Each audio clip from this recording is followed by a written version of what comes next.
Patch is actually a threat, in my opinion, to all of us, because he challenges all of us to give more. And I mean, we have a society that's built on me, you know, how can I be prettier, or happier, more successful?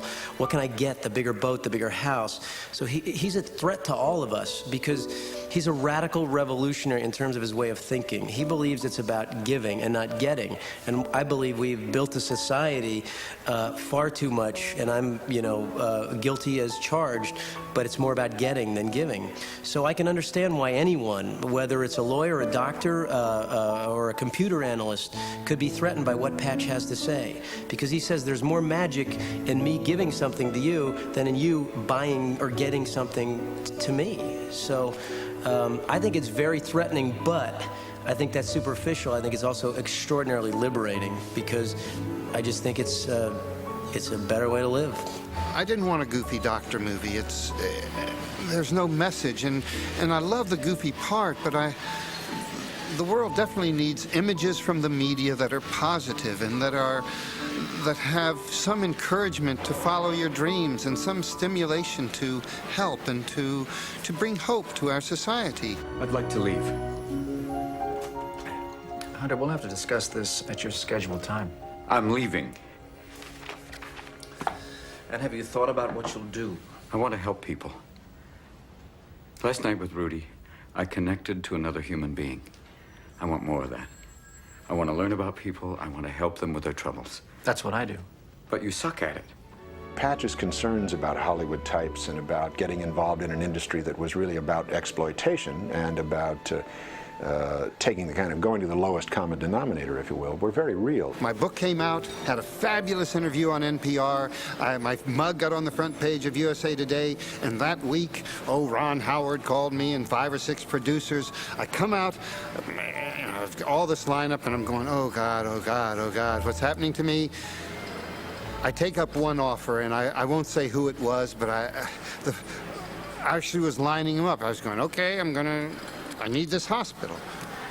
The first one I come out for, it was everything that the player was all about, everything oily about the profession. I come out there, they pick me up in a Rolls Royce, put me up in probably the nicest and most expensive hotel. I mean, the seduction was working to the max. They take me over to the office, and there were 4 or 5 people. They all had the gold chains, and there wasn't a real human being in the room. I could just see they were just seeing dollar signs, and I wasn't a human. I was a product, like a candy bar or something. And I said, get me out of here. Get me out of here. This is not me. He called me and he said, I've got this book out and some people are beginning to express interest in it, people from your industry, and I don't know if I can trust them. And I know you.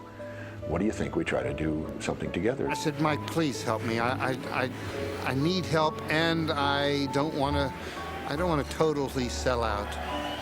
So he says, okay, I'll read the book and see what's possible. And he read it and says, I want to do the movie. We want to tell a story that has to do with the medical establishment and use the Patch Adams character as the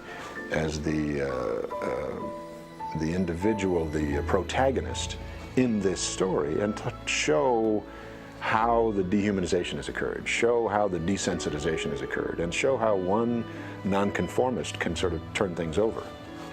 And he loved that idea. Certainly what I told Mike was, Mike, it has to build our hospital. How can we have a movie about our life and spend the huge sums that movies make and not have it build our hospital? We'll use humor to heal pain and suffering.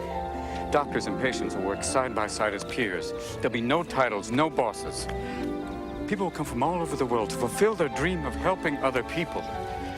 There'll be a community where joy is a way of life, where learning is the highest aim, where love is the ultimate goal, huh? You have all that? Yeah, not verbatim, but the overall insanity's intact. That's why you have to help me with this.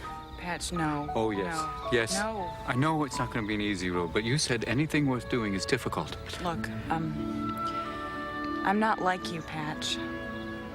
I want the white coat. I want people to call me doctor more than anything. I want the recognition. And you get it every day in the eyes of patients you're helping. The studio thought that this was an interesting idea and knew that from their perspective it had to be what they called an A movie or no movie at all. They thought he was a quite extraordinary character, but not necessarily one that was going to sit well with an audience. So they knew that they were going to need to have big-time talent attached to it to be able to package this and sell it as a major motion picture. Well, the first time I actually heard of the name Patch Adams was when I was working on The Nutty Professor with Steve Odekirk. He was writing the movie Patch Adams. He took a break to work on The Nutty Professor with me. But I didn't hear about it again for about 2 years. And then when I finished Liar, Liar, Universal sent me the script that had been sitting around for about a year. And a young executive named Kevin Misher sent me the script. And I read it the first day off from Liar, Liar. And I laughed and I cried and I wanted to do it. He loved the script the way it was. And his only thought, from my understanding, was that if he could get Robin Williams to do it, he would do this in a second. Now, Tom is a big name at Universal, and they were delighted with the idea of Tom's doing it. It's kind of a transitional phase for him because it is a combination. It's got outrageous comedy, but it has very, it has elements of drama and sadness, and he wants to see if he can juggle that, and I think he can. I think he's got the chops for it. It had a step that I wanted to make in my career, which was doing a comedy that had a more reality-based tone and also had a more dramatic story. And I early, when I read the script, I thought it was a great idea for a film, but I only wanted to do it with one person, and that was Robin, because it just screamed Robin Williams to me. Robin read the script, talked to Tom, signed on immediately. Robin got it. Robin said, I understand this human being, and this is somebody I could play. You know, when we were originally talking just in dream terms about casting, Robin's is the first name you come up with. Robin's the wrong age. The Patch was in his early 20s when he went to medical school, but who cares? If you get Robin Williams, who cares? I couldn't let Robin Williams have a microphone and be Robin Williams in the movie. He had to be Patch. He had to be struggling at times and forming this philosophy at times. He couldn't have all the answers, and he couldn't be quite as funny as Robin Williams is on stage, as we know, explosively funny. I'm not afraid in terms of comedy. I mean, the only danger sometimes with he and I is how far we will go. He'll let you go way, way out, you know? I mean, he's had that tradition with other comedies. It's harder for me to trust the subtleties in this film, you know, to pull him back, to say, okay, Robin, stop being funny. There was one point where I had to walk on stage and I felt like the death of comedy. I had to go on stage and say, you know, I'm the man with the hook, the cane, and pull him off stage. That's hard because I just want to sit there and laugh like everybody else and enjoy it, but there's work to be done. The thing for him was why he's doing this movie is to see what he could do with the drama and also the other side of it, the more serious scenes. He's trying to push the perception of himself that way. For me, what was important about the movie is that it had ideas of humor as a context to help prevent burnout in serving others. But not joke for joke's sake, but creating an air and an atmosphere of levity and humor so that working hard to help make the world a better place is fun to do and not a sacrifice for your life, but in fact a jubilant thrill to help others.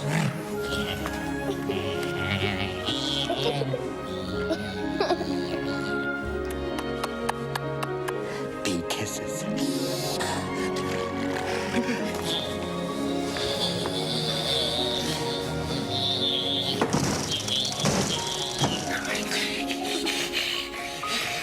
The choice to have Make-A-Wish children in the movie, people say, how can you do this? Because they're the real thing. Because they have a power and a dignity and a kind of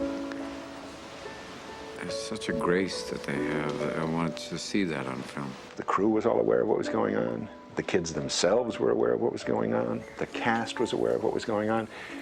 And in moments like that, when joy is created, spontaneous joy is created, I believe that healing happens. There's a power they had a joy in performing and being in the movie, the excitement of being in it. And the parents seem to say that that really lifted their